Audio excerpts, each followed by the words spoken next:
مفيش احلى من طبق المسقعه مع العيش الاسمر البلدي، ويا سلام عليه مع الليمون المخلل والخيار المخلل.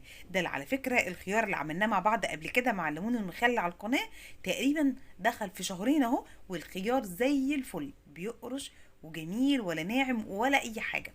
بسرعه بسرعه يلا لايك وشير وكومنتات حلوه كتير، وبسم الله نعمل مع بعض احلى طبق مسقعه. قبل ما نبدأ في أي حاجة نسمي الله كده ونجيب البتنجان ونبدأ نشيل الجزء اللي بيترمى اللي هو العنق بتاع البتنجانة. تمام. ونبدأ بعد كده نقطعه مكعبات بالشكل ده. طبعا نقدروا انتوا تقطعوه دواير حلقات، لكن أنا حبيت بصراحة بالشكل ده، يعني يكون لطيف كده وقت الأكل.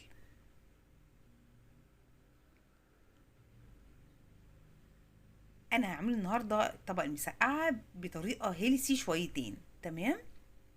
قبل ما ابدا في تقطيع البتنجان بكون مشغله معايا الاير فراير تسخن كويس جدا. على ما اخلص تقطيع تكون سخنت وبقت تمام جدا.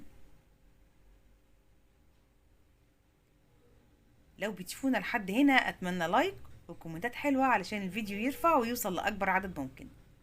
ولو مش مشتركه في القناه فضلا تشتركي علشان يوصلك كل جديد، يوصل ليكي اشعار بان نزلنا فيديو جديد وتقدري تتابعيه معانا والقناه تكبر بيكم.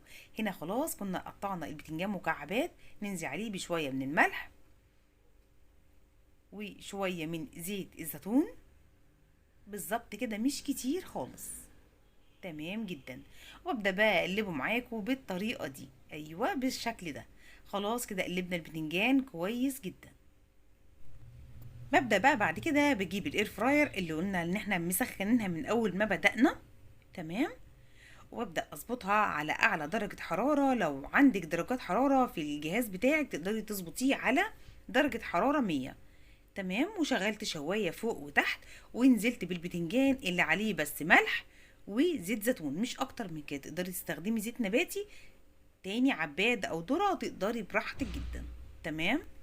هنا بعد ما سبت البتنجان حوالي مثلا 10 دقايق او 7 دقايق ببدأ ان انا افتح عليه واقلبه كده بالسباتولا. تمام.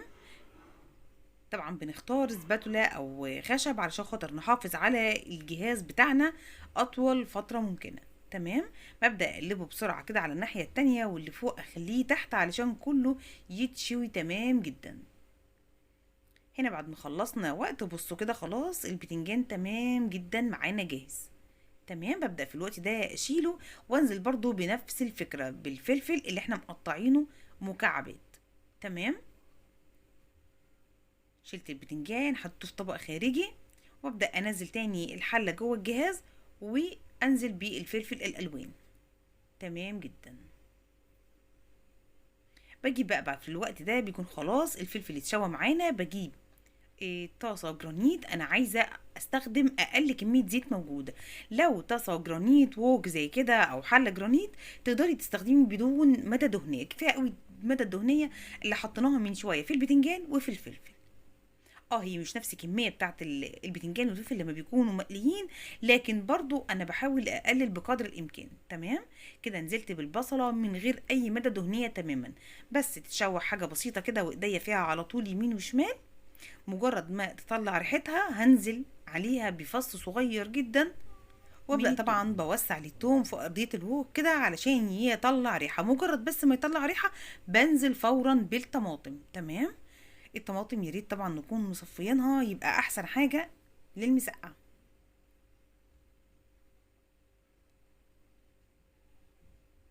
بس كده كميه البتنجان دي حوالي كان كيلو بتنجان على بالظبط 3 طماطم.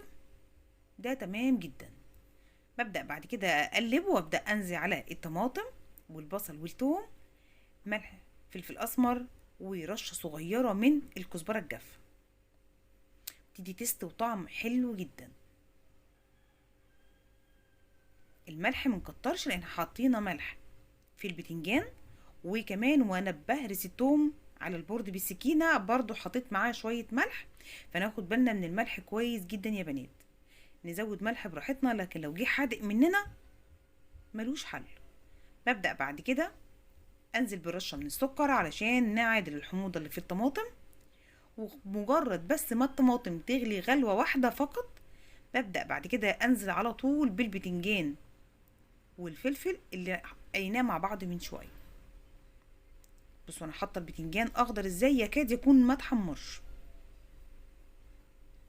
وبس خلاص بقلب بقى الخليط ده كله مع بعضه، وبس مجرد ما بيغلي بهدي عليه الحرارة، وكمان اغطيه يشكشك كده ويتسبك مع بعضه ويكون طعمه تحفة.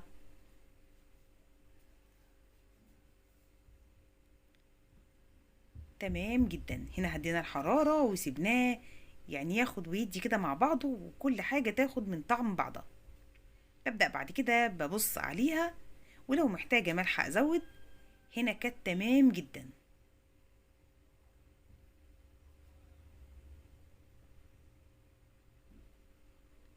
بس كده خلاص بقى معانا طبق المسقعة، ما اخدش معانا وقت، حوالي 10 دقايق كان خلصان معانا طبق المسقعة. نقول كمان 5 دقايق تجهيز، يعني كل الحكاية ربع ساعة تكوني عاملة أحلى طبق مسقعة لولادك. عايزة أقول لكم إن خيار المخلل ده تحفة تحفة تحفة. في واحدة حبيبتي قوي مدام منى كانت قلقانة من إن الخيار يكون اتهرى لما اتخلل في نفس الوقت والمدة اللي اتخلل فيها الليمون المخلل. أهو قطعناه مع بعض بالسكينة، مش مهري ولا أي حاجة. لايك وشير في رعاية الله. باي باي.